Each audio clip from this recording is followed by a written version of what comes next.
जेवणात तोंडी लावायला काहीतरी पाहिजे. चला मग बनवूया. आंबाडीच्या फुलाची आंबट गोड चटणी. हिवाळ्यामध्ये आंबाडीचे फुलं बाजारामध्ये सहज मिळतात. हे फुलं आणले की याच्या आजूबाजूच्या लाल पाकळ्या ज्या असतात त्या तोडून घ्यायच्या.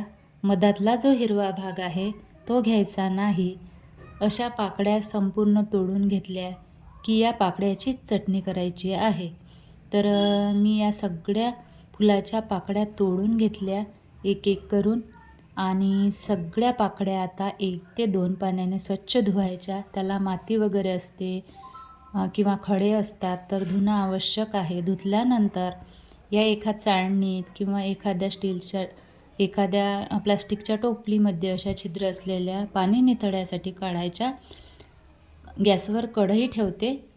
कढईत थोडंसं तेल टाकते. तेल गरम झालं की या चिरलेल्या पाकळ्या, या तोडलेल्या ज्या पाकळ्या आहेत त्या टाकायच्या आहे.